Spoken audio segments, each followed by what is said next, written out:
Welcome to Bourbon Sauced, where we discuss topics and get sauced on bourbon in the process. Grab your favorite bourbon and join us for the show. This is episode 6, Lost in a Cornfield. So here we are again with Ryan and myself, Dan. For those that don't know already, if you don't, shame on you. Today we're going to talk about the party scene and what it's like country style versus city boy style. Let's get saucy. Before we get into it, Ryan, which bourbon are you sipping on? Well, I went with a little new local bourbon, Dan, and I picked up some while I was home this past week. I picked up some bourbon called Cumberland Falls Bourbon. It's brewed out of Owensboro, Kentucky, and I gotta say it's definitely got a very smooth taste. Yeah. I pick up hints of vanilla, and then towards the end I get a little bit of like that charred oak, obviously, and then you get a little bit of chocolate and a little bit of caramel. It's very smooth, just a little bit of sweet, but all in all, for bang for buck, $35 is what I paid for this bottle. I highly recommend people at least going and giving it a try. Yeah, I took a swig of that. It wasn't too bad. Myself, I'm doing this Doc Swinson's Alter Ego. It's a triple cask, and it says it's finished in sherry and cognac casks. So it's like you take a swig or a sip, and each time you do, it tastes slightly different. But each time I do take a sip, it's like I'm tonguing someone's butthole. So I'm not really a fan of it. I can't say I would recommend it. I thought you were a fan of a tongue in the butthole. Yeah, I mean, if I'm tonguing someone else's butthole, but in this case, it's just, I think the Alter Ego is, not liking it. Just doesn't like it. It's like not Jekyll and Hyde, and you just don't like the Hyde? I'd like to hide in someone's butthole, but definitely not my own. So, with that, we're going to get into this thing. Deep into this Deep, thing. balls deep. So, your first party where alcohol was consumed, where was that? So, I'm going to incriminate myself here. Mother, please forgive me.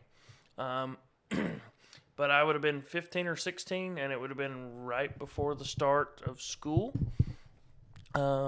Usually me and some cousins and some very close friends that were basically considered family would get together every year and go camping. So one of us managed to secure a bottle of SoCo and take on the camping excursion.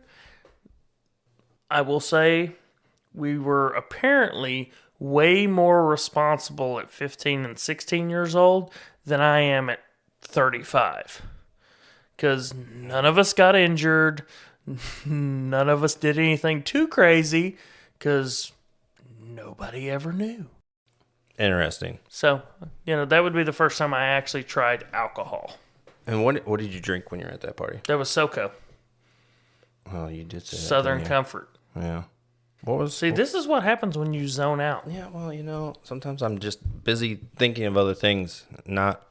Maybe it paid if you were a better listener. Oh, God. If I was, I'd probably not be single. I'm just saying.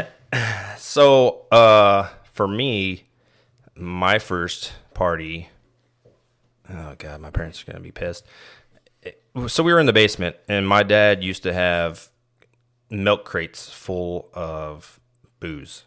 And I would invite some of my friends over, and sometimes we'd, invite some of the neighborhood girls over, and we would hang out in the basement, and we would partake in tasting whatever was in those crates. And it ranged from Sambuca to vodka to Jim Beam to Jack Daniels, and I think there was like cognac or something weird, which I thought was strange because my dad doesn't seem like the type of dude that would drink that kind of shit. But I'm thinking he probably had it because back in the day he used to bounce for a club, and so I'm guessing it was probably like one of those things where it was given to him. But yeah, it was in my parents' basement, so that was the difference between kind of like city life versus country life, and we were just kind of like stuck in someone's house. So you were basically at the mercy of whatever the milkman delivered. Yeah, essentially, it was, whatever we could find in the house. And sometimes, In this case, your dad was the milkman. yeah, and sometimes it was good, sometimes it was trash. But yeah, that was the first quote unquote, I guess, party. How old were you? Oh God, I was probably like 10, maybe 12. Oh, go ahead and one up me, why don't you? Yeah, I know. It's the story of my life. I'm a habitual alcoholic, and I've been doing this for a long time. You'd think I'd be better at it by now, but guess not. Only with beer. Yeah, only with beer, for whatever reason. It's weird. My body metabolizes beer differently. But if it were I guess, adultish or teenage party years, the first time I was in a party, we were after a football game on a Friday. We went and hung out by the bleachers. And somebody brought a bottle of Boone's Farm because, that was the thing to bring. And it was cheap and easy, just like the girls we tried to date back then in high school. But, yeah, that's where it was at for teenage years. What about you? Anything that was different from that first one? I mean, not so much from the first one, but I can tell you as I progressed in age and things changed, and as I got older and the environment changed and the people in my life changed, it definitely got wilder, and it definitely got more interesting story-wise. Yeah. Do you recall the first time you hosted a party? Oh, God. First time I actually hosted a party was not until I was in the military. Really? You never did one when you were still living out in the country? Actually, you know what? So let's back that up. Uh-huh. So first party I actually hosted, I had moved out my junior year of high school into an apartment in town. Okay. Not only was my apartment in town, and you've been to Barberville, it's itty bitty, okay? My apartment, you step out on the front patio, it's on the second floor, and you look straight down at the Knox County Board of Education, okay? I can see them, they can see me. So I host a party on a Friday night, and the party goes great till probably, I don't know, till about midnight, and then people get picked up, people go home, and needless to say, I make a trip on down the street in town, maybe half mile down the road, and go to another friend's house and continue drinking. Okay. All right, I'm 17, 18 at this point. I am so shit-canned at this point that I go next door to my buddy's apartment. And I knock on the door, and it's a guy that works with my stepdad, Bill, at the factory. Okay? All right. So he somehow coerces me into the house, drunk. Well, apparently I get it in my head he's calling my parents, even though I live on my own and all this stuff. When in reality, the guy's just trying to let me sleep it off, right? I go into his second floor bathroom, and I raise a window that is, and I shit you not, it is no more than like 18 inches wide by 24 inches tall once you get this bathroom window open. And I shove myself out the window like fucking Superman. And obviously you're like way tiny at this point. Oh, dude, I was like a $1.15. Yeah, because there's no way an adult's going to fit through that. Right, so I slingshot out this window like fucking Superman, according to my buddies who are on the patio straight across watching me fly out this window. Luckily, my stepdad's buddy's hood of his truck breaks my fall. Like, smash right on the hood of this truck. Roll off the hood of this truck. Hear the door go to open. They said I roll up under the truck and hide myself. He opens the door. He's looking around. Nobody's there. Said he shuts the door. I get up. I'm like, wow, yeah. Go back upstairs, drink more. And then the next thing I remember is waking up in the ER. Alcohol poisoning? No, apparently I'm trying to punch this young doctor in the face because he's jerking on my boots and stuff. To the point my mom's like, look here, youngin, you need to get out of here and leave him alone. Like, my stepdad is catching every punch I throw to stop me from hitting this doctor in the face because he's being so rough. But apparently, I had walked away from the party. My stepdad's friend finds me, takes me back to my apartment. And it just so happened, I guess I left a spare key at my mom and stepdad's house when I was working under the porch, re-raising the porch or the house floor. And they took the key, come and let themselves in, took me to the ER. I ended up breaking my nose. I dislocated my jaw. So on the left side of my jaw, I have this huge knot from a calcium deposit. So I would say, my high school years at the end were very interesting. Yeah. Yeah, I don't think I hosted anything until I was in college myself. It would have been a lot harder to host a quote-unquote party living at my parents' because they rarely were gone. So trying to get away with having a house party would have been like fucking impossible. Right. It wasn't until we moved, and I didn't even get to host this party. We moved from Berea, Ohio, which was more suburbs, to Medina, Ohio, which was more rural. And I started going to country parties then, but I never hosted them. It was always at someone else's house that lived in the country there. And we were in a barn, when we hang out in the hayloft and, somebody bring a bottle of Shine or somebody bring a bottle of Jim Beam or, whatever, Boone's Farm, a couple 40s of OE or, whatever. And just some Mickeys, little grenades.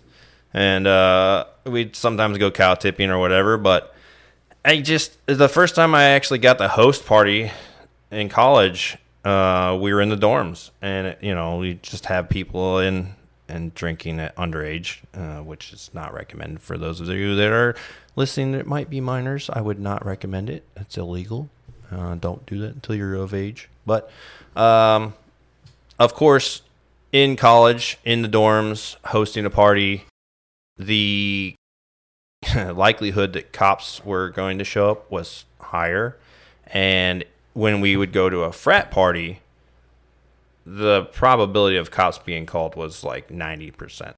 And that happened frequently. So any of the parties that I would go to in college, cops would be called. People are throwing up in bushes. People are being hauled off. Kids scattering like cockroaches as soon as like the lights come on and everything else.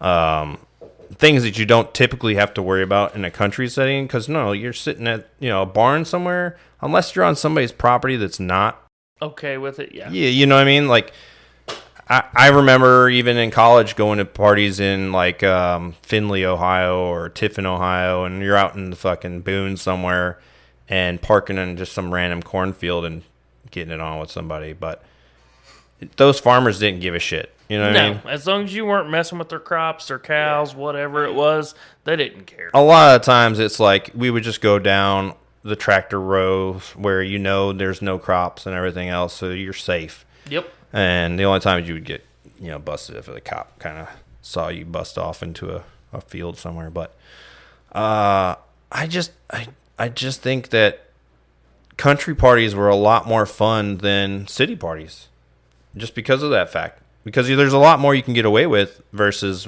being in a city boy, frat boy party where you have to worry about noise ordinances. You have to worry about your neighbors being all like, oh, I got to work in the fucking morning, Right. Whereas when you're in the country, you can just raise hell.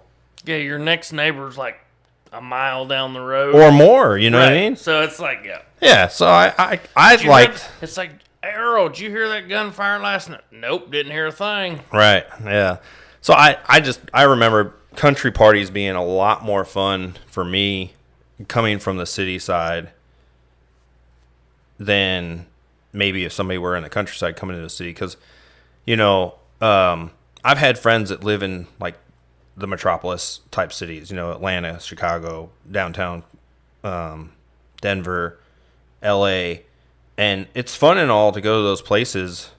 But again, you still have to deal with, one, the crowdedness, the parking, the cops, other drunk people that you aren't your friends that you don't know. Because that's the other thing at country parties. Usually it's like a group of your buddies that are gonna be there.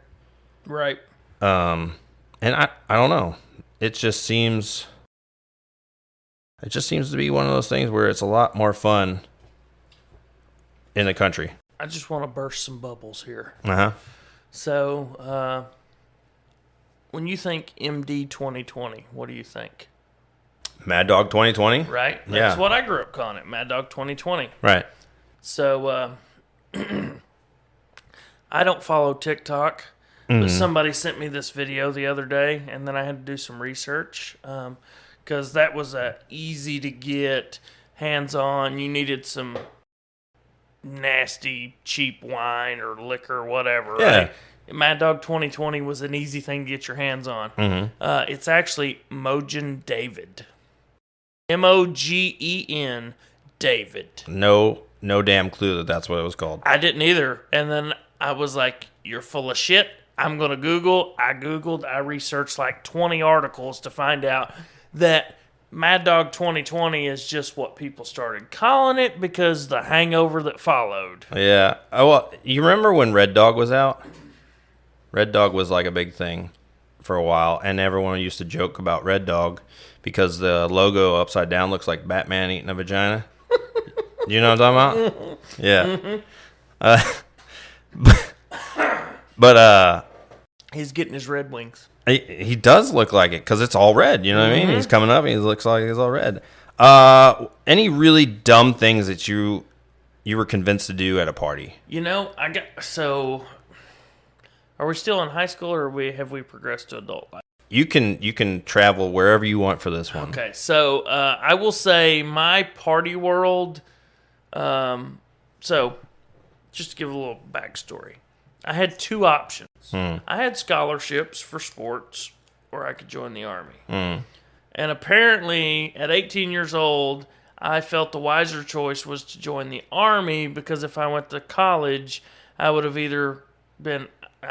died from alcohol poisoning or felled out from drinking too much. Oh, that's what I did. Felled out. Being a kid from a small town that's never done anything. So I joined the Army thinking, this will continue my discipline and blah, blah, blah. And then I become welcome to the world of the barracks life and realize that, the Army, when I came in, was a giant block party. You're talking a 3-story barracks complex, probably 200 soldiers. There's a party on every floor. There's 20 different types of music playing.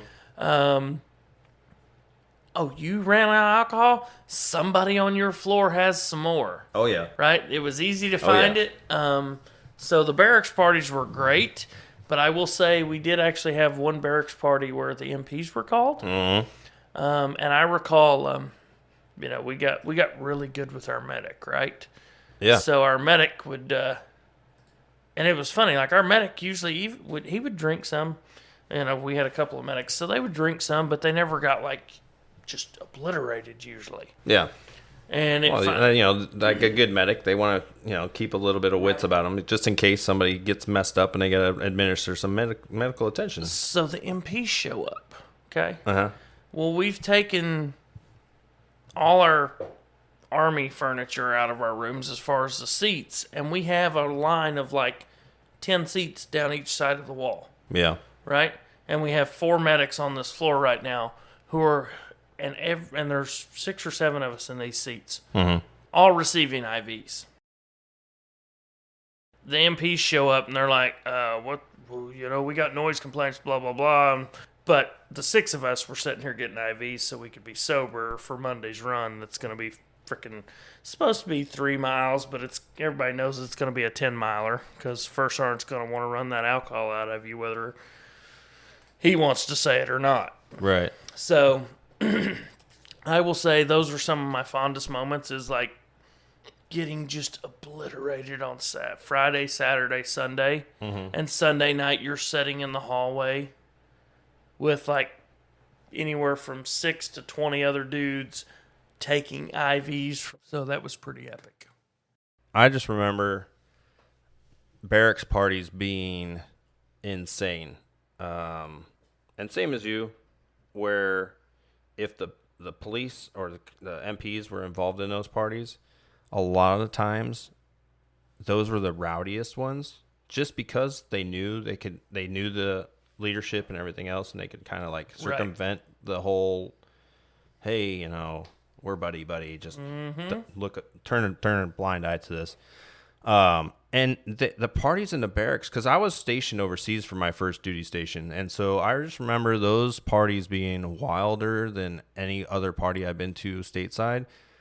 And I don't know if it's because you're so far from home that you act that much more undisciplined when you're drinking, or it's because you spend more time on installation than off installation, so you actually get close. It's just weird, and you just all like just let loose together. Yeah, it's the weirdest thing though, because you become kind of destructive in a way. Mm-hmm.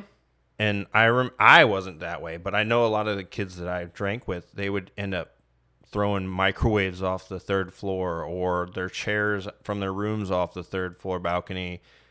And I'm like, guys, you realize we're gonna be fucked come Monday when the first sergeant walks through here and sees all of this massive amounts of shit thrown in the middle of the courtyard. See, and we never had anything like that. God. Like, our stuff consisted of us doing, like, rappelling off the third floor, right? Yeah, we did that shit like, too. We didn't destroy property, but, like, we would rappel off the third floor. We would do races, turn the stairwell into a slide, all this kind of craziness, right? But one thing I did notice as I progressed in rank, right? These barracks parties became, you would show up on them, like, by God, Sunday came. Right. You knew you all voluntarily, hungover or not, got out policed up bottles, policed up trash. Yeah. So Monday come, that was spotless. Right. Nowadays, you do a barracks police call and you're like, what the hell is this shit? Yeah. Like, come on now, people. Can we not be adults? I mean, you can see it. Now, that could be another topic we talk about, as the military and how it's kind of fallen apart over the years. But yeah. So you never got arrested at any parties then, that you can recall? Or apprehended or restrained? Never in any parties. Really? Never at any parties. Have I been arrested? Yes. Well, that at doesn't count. Parties? I'm talking about at a party. No, all mine are everybody's probably been arrested at some point. No, like, here's my thing. I don't get arrested at the party. I get arrested after the party. Well, is it because you're whooping someone's ass? No. Or just because you're drunk driving somewhere? Nope. Or usually it's because I fell asleep somewhere and somebody decided they were going to call the cops on me. Not even joking. Not even joking. So have you been left at a house party? I actually have been left at a house party a few times. Yeah. They just leave me where I sleep, and then they're like, hey, he'll be all right. You wake up with dicks on your face? Nope, woke up to breakfast, actually, both times. Oh, so it was a girl's house. No. Oh, that's a shock. One was a guy, one was a girl. Woke up to breakfast. So you go both ways. Got it. All right. Well, the guy was my squad leader, so no. Just fucking with you. Yeah. I mean, you can fuck with me all you want. I'm just saying. I know. So no, I've never been arrested at a party. Maybe I do go both ways. Yeah. You're fucking weird. Which makes this much more fun. I have been left at house parties numerous times because I drink too much, you know, and the next thing I know, I'm passed out. I just thought it was your personality. Yeah, both. Yeah. Sometimes they're like, fuck that guy, we're leaving him. I could see leaving you. Yeah. Would I? No. Yeah, but generally it was, most of the time it'd be I was immovable because I'd be passed the fuck out somewhere on a couch, floor, wherever I was like passed out. You would be the one leaving me. Yeah, probably. Yeah. Yeah. I like, Irish let's goodbye. Go, Dan, and you would be like, I'm good. Yeah, I'm good. And I would pick you up and carry you out. Me, on the other hand, you would walk up and be like, hey, Ryan, I'm leaving. You going? Yeah. And then you just disappear. Irish goodbye, my ass. Yeah. I am a... what is an Irish goodbye, by the way? That's when you don't say goodbye to anybody and you just leave. You're so drunk that you just I don't think you need to disappear. be drunk to do that. You just do that. Yeah, it's called. I just call it being. It's just me. I just Irish goodbye people because It's a damn goodbye. Yeah, I'm just because you do it sober or drunk. That's right. If I'm done, I'm fucking out. I've left dates at bars before. I've left friends. I've left family. I don't care. If I want to leave and you don't want to leave, I'm done with the party, I'm gone. You either come with me or not. You're gonna get your own ride, or I don't really give a shit because I will give you 3 chances, and then on the 3rd chance, if you are still insistent on staying, go ahead, stay. I feel like I need to test this now. Don't do it. I'll leave you somewhere. I feel like if there's one person on this planet you might not leave. I wouldn't push it. I'm just saying. I haven't made it to 3. I've made it to 1, and it's like he's like, I'm ready to go, and I'm like, fine. Yeah. She's only 60, and she might, give me a little, but okay. That was when we were in Dixon. That was not going to happen. I didn't want to deal with Skeletor. That was not going to happen. I mean, she just wanted to see how big your back seat was. I don't know what she wanted to see, but it wasn't going to be anything in my pants, that's for sure. Have you ever hooked up in a hayloft doing the country style parties? Honestly, I've never hooked up in a hayloft at a country party. Hold up, at a country party. Have I hooked up in a hayloft? Yes, several times. Yeah, well, I mean, that's the whole point is about at a party. I don't care. Honestly, most of our parties weren't at barns. They were just bonfires in a field. Yeah. Yeah, like the hayloft, like the barn stuff was kind of one of those things, like, it was like an unspoken thing of like, stay out of the barns because livestock, grain, all this other stuff that can actually be damaged. So it was one of those things, party it up. Go out in the cornfields, burn, have a bonfire, do your thing. Yeah. But stay out of the barns because there's just too much valuable stuff within the barns. Interesting. Now, had we been more mature, more adult, then obviously they would have been all about letting us use the barns to do, a hoedown, whatever you want to do, right? Mm-hmm. But in my younger age, it was stay out of the barns because you had too many idiots who would come around and, like, next thing you know, they're throwing 50 to 100-pound grain, sacks of grain to see who can throw it further. That's just stupid. And then you're like, okay, now you're being an idiot, and then you just busted 100-pound sack of horse feed across the floor, and now a 15, 16, 17-year-old drunk person just becomes sober because they got to be mommy or daddy and be like, all right, you assholes, now pick this shit up. Right. So we stayed mostly out of the barns, but hooking up in a barn happened very rarely, huh? No, that happened multiple times, just not at a party. Just not at a party. Yeah. Yeah, we used to do that. Those barn rafters made for great handles. Yeah, I mean, you can get some good leverage. If you have the hay bales positioned just right, I found that it was an opportune place because you could create like a faux wall of hay and then disappear behind it, and nobody would know where you were at. Don't lie. We all knew where you were. I don't think so. I think some people, if they weren't used to that, the way the hayloft was set up, then they wouldn't know. But I just... I mean, maybe from up where you were, but for us, like if 2 or 3 people disappeared, we knew they were. Well, everyone knows you're doing it, but I'm just saying they didn't know where you're doing it at, like, because I don't know. It's like at a house party. Everyone knows you're in the extra bedroom when you disappear. Just like, when you're in a barn party, everyone knows when 2 people disappear, like, oh, I know what they're doing. They're off doing something. Right. On that, cornfields. We talked a little bit about that earlier. Mm-hmm. Cornfields were never off limits. No. I remember driving my truck anytime we were at a party and there was a cornfield. You just go park in your truck in the cornfield. Yep. And then, use the bed of the truck the way it's supposed to be used. The only time a cornfield was off limits is if you couldn't gain access without driving through green corn. Right, yeah.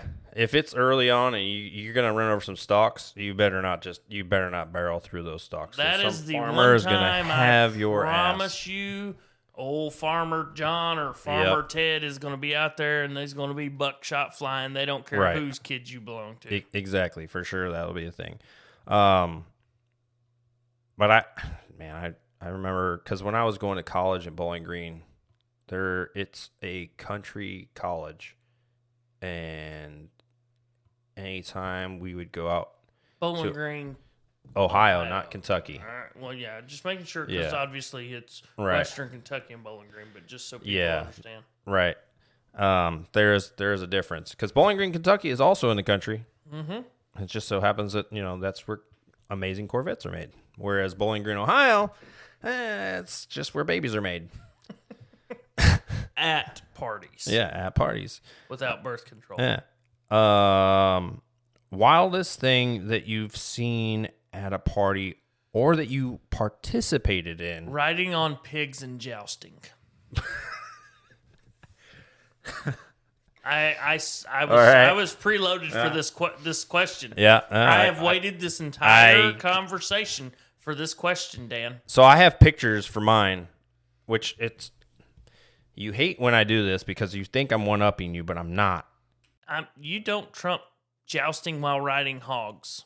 No, however, How do you think you hold on to a hog while jousting, Dan? you squeeze with your legs.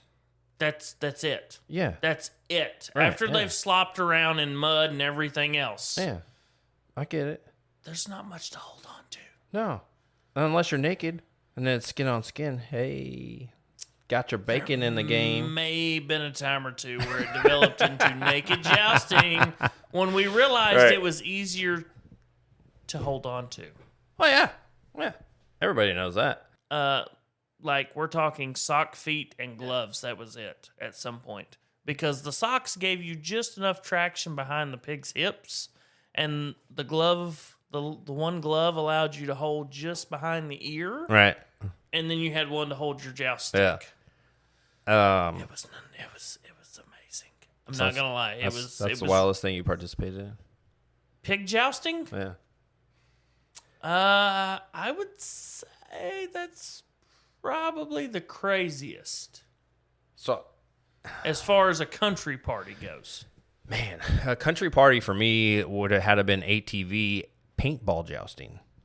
And I'm not driving the ATV. I'm sitting on the front of the ATV. And my buddy is driving the ATV. And then we have an opposing person. So it's like paintball Right, jousting yeah. on an ATV. And we were in our underwear. And the only thing we had was just masks. So obviously we wouldn't shoot our eyes out, because nobody wants to God, shoot you our eyes should out. have wore a cup. I wished I would have because I caught one I was gonna right say, on the I satchel. would have been that asshole that aimed for your There's a balls. picture. There's a picture on my Facebook somewhere. And there's a giant fucking bruise right next to my right testicle. I mean, it hit me right next to it. And I was just like coupled over as soon as I was like, oh my God, I'm going to be sterile. But, Now, seeing as how I didn't mean to cut you off. no, you're good. Was it your story? Well, yeah, that's So- the gist of it. so- The joust of it. The joust. So, as far as like city frat parties, because my frat party style would be once I got in the military, right? Uh-huh. So for me, the wildest was a drunk obstacle course. Did you guys ever did you have stairwells? Yes. Did you guys ever do the lunch tray sledding? Yes.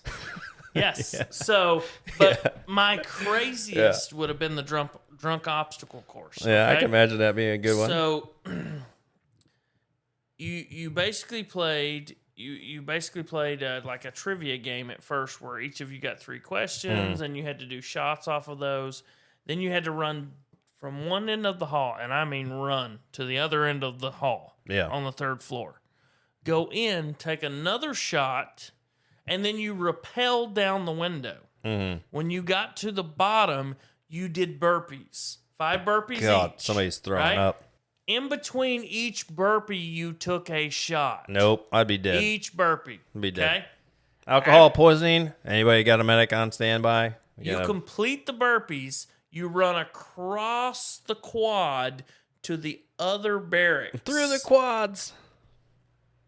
I don't know how we did this drunk, but you built Swiss seats drunk, right? You built Swiss seats drunk. Yeah. And for people that don't know, that's taking a rope and turning it into essentially a harness so you can rappel, right? Yeah. You then scaled the barracks from the first floor to the third floor. How did you guys not get arrested doing that? Apparently, for some reason, when they show up, they showed up for loud music, so we just never played music during the obstacle course time. I remember that being like the most quiet time, other than like having people just cheering you on. Yeah. There was no music. Oh, my God. Right? So then you'd scale to the third floor, come in, and then you would switch from whatever liquor you were just shooting to beer. Oh my God. You had to shotgun a beer once you got to the top. So you would shotgun a beer, run all the way to the other end of the hall. Then you would open a beer, pour it into a red Solo cup. Yeah. And then they would set you on your little lunch tray style sled, and you would have to slide down 3 floors of stairs without spilling your beer. Get to the bottom, chug it, and then run to the center of that barracks. Jesus. And take 2 more shots to win. So that's probably frat style party, the wildest thing I've ever done. Yeah, it sounds like it would be. Now, the dumbest thing I've ever done, I would have to say it's been in my adult life, and that's usually with you. Well, yeah. So, what about you, frat party wise? Oh God, man. Frat party wise, we had. So you've seen it on Old School, where they have the lube wrestling. You're my boy, Blue. You're my boy. Right. So they're basically doing the wrestling and the lube. Yeah. We had the same fucking thing going on when I was there in Bowling Green, Ohio.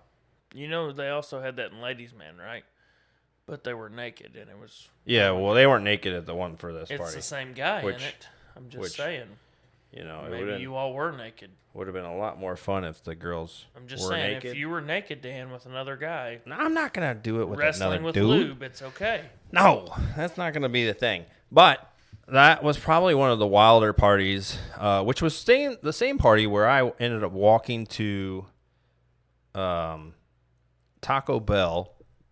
Taco Hell. And eating that on the way back to the party, and then throwing up in the bushes because I was so intoxicated. Puke and Rally. It was Puke and Rally. Right off of, I think we were doing Milwaukee's Best for that party. The Beast. Which it kicked my ass, you know. The hell with Milwaukee's Beast. It's Milwaukee's Beast for a reason, Daniel. Yeah, it came back to haunt me for sure. I bet you were calling up some dinosaurs after that one, by God. I was calling up some old friends for sure. Mm-hmm. As far as military parties go, I think we had a rainstorm that happened, and we turned one of the side fields between the dorms into a giant slip and slide. Oh, wait, I forgot you Air Force people had dorms. Yeah, we did. Because you're so bougie. You know what? I got to say this, yeah, and I'm sorry for cutting you off. Yeah, go for it. But not only in life, alcohol, women, and military life, and post-military life, you the bougie, and I'm the blue collar. Mm-hmm. Yeah. In all aspects of life. Yeah. Well, that makes sense. Yeah. That's true. I just realized that. Yeah. Well, you just had an epiphany? Yeah. That epiphany, that Tiffany just hit me right there. Yeah, Tiffany just hit me. Yeah. Yeah. But we turned it into a slip and slide drinking relay. I bet you did. So, you know, we had tables on either end, mm-hmm. and you basically had a team, and you would slide down to the one end, and you'd have to drink whatever it was, whether it was shots or fucking beer or whatever, And then the next person, it was like a slip and slide relay, right? And by the end, you're just so fucking drunk that you just, somebody eats it and they don't even make it all the way. And you're just like, oh my God. But that was probably the wildest military party that I can remember. What's the dirtiest party? We're not talking like orgy. Are we talking here. raunchy? We're not talking like orgy, but raunchy, right? So, and I'll go first. Yeah, you go ahead. So lead off with this so I can follow. We had a promotion party. Okay? Mm-hmm. So we're all hanging around getting drunk and stuff. Well, the guy's wife bakes a penis cake. Okay? All the decorations, the balloons, everything are just penises. Mm-hmm. Okay? Takes a 40-foot tarp and a bunch of sprinklers and makes a giant adult slipping slide and then puts Dawn's dish soap on it to make it real slick, right? Mm-hmm. The goal was guys versus girls, and there was probably 10 versus 10 at least. You had to slide down this slip and slide and catch various dildos. Okay. Right? We're talking double-headed, smalls, bigs, large, jumbos, whatever, right? And whoever caught the most won. Okay. And the girls, I don't even remember what the hell the prizes were, but the girls, because the girls built this party, obviously. Yeah. So they had the prizes all stashed and shit for who got what. So I'm sure most of them were female-style prizes. Anyways, I remember one of my buddies, his name was Riley. We'll say his name was Kansas. Riley, Fort Riley. Right, yeah. Yeah. His name was Fort Riley, right? Right. Slides down this slip and slide. Like, everybody's gone down trying to catch these things. Slides down it, and he somehow manages to catch the double-headed dildo between his ass cheeks. I don't mean head to butthole. I mean, he, sandwiches this thing like a fucking hot dog. Yeah. And catches it and slides all the way down, retaining it. So I gotta say, it was almost like an Olympic moment watching a gymnast land like a special move there, because, I mean, not too many people can sandwich a 2-foot dildo like a hot dog between your butt cheeks. Dirtiest party for me would have had to been a house party that I had when I was in North Carolina, and the girl I was dating, we were playing Flip Cup. And I really wanted to win this game of Flip Cup, and she had giant titties. What was the bet? Because No, there was no bet. What? There was no bet. Flip Cup and there was no bet. But I wanted to win because I didn't want to fucking have to chug all the fucking drinks, right? Fair enough. We were mixing. It was like, I think all the cups were full of Jack and Coke. Oh my God, that's disgusting. Yeah, it was rough. And she had giant tits, and they were great tits. They looked nice. So that was probably one of the dirtier parties, because every time we were playing Flip Cup, she was flashing her boobs. To distract you. Not me, the people we were playing against. I told her she was on your team. She was on my team. Yeah, Oh. she was my girlfriend at the time. So I told her, I said, I want to win, and this was my house. Yeah, and she was living there, so it was her house too, but it was mostly mine because I was the only one on the lease. I was like, we're gonna win this, and in order to win this, I need you to flash them your titties, and they're gonna be so fucking distracted that they're not gonna know what to do. So I mean, mine's not as dirty. Why couldn't I have played Flip Cup with you? Yeah, I'm just saying. Like, you know, sometimes I'm just saying, the women you date tend to have big titties, and they usually do, and they got some nice ones. And I'm just saying, like, you know what? I'll play Flip Cup with you, just to see. I don't want to do nothing more. Flip the cup, just a tip, just to see. I just want to see them. Yeah, and I think all those guys were. It's like Ron White in that story. He said, "When you seen one pair, you want to see them all." Yeah. No matter if they're 90 years old. That's right. It's like, I don't care if they're down to her knees. You want to see my titties? And she rolls them to the ground. You're like, I see my pecker. She's like, okay, roll them back up. Now, I'm sure for women, for women it ain't the same. Because, some old guy walks up and says, you want to see my pecker? They're like, no, thank you. There was another party I was at, and this girl, she worked for, this was a military party. She What's that where they sell dildos and all that shit? Secrets, something. There was like a. It's almost like Avon or Mary Kay, Yeah, but it's for sex toys. Right. So this was a weird fucking party. Passion party, I think is what they call them. I think you might be right. Yeah, I think it's a passion party. But we all went to the day room, and this girl was like, "Hey, meet me in the day room. Blah blah blah. I've got some things, some party favors I want to show you guys." And we're like, "Oh, all right, cool, whatever." So we take our booze and we go up there, and we're all hanging out, and we're just bullshitting. And next thing you know, she brings this box of, what the fuck is this? What the fuck is this? And she pulls out these real flesh-like dongs, and we're all like, "What the fuck is this?" And it's a mixed group. There's probably 60-40, 60% girls and 40% dudes. Yeah. Which was flip-flop because of being overseas. It was weird that it was more chicks than guys at this party. But, you see these girls, and they're all fondling these things, and we're all just kind of like looking at each other, and we're like, "This one." Out of that 40%, there was one who wanted to fondle it so bad, but Don't Ask, Don't Tell was in effect when you were in. Actually, I think it got repealed. It was after you joined. It was definitely after I joined, but I think it was already being lifted when I was in England. It wasn't lifted yet. He'd have Which to go back and look. means one of those fellows couldn't live. Yeah, I don't know. I do remember, and this is a different story, but I do remember one of the dudes in basic training was definitely gay. And so he probably would have liked to have been in that day lounge. Yeah, he was definitely hanging out in the shower, loitering in the showers while everyone else was showering. A little long, But I digress. Words to the wise for people that party country style. So, word to the wise for people partying country style, because a lot of people have kind of gotten away from that. Mm-hmm. But if you're going to party country style, obviously respect the crops, respect the livestock, respect the property. So now, no cow tipping.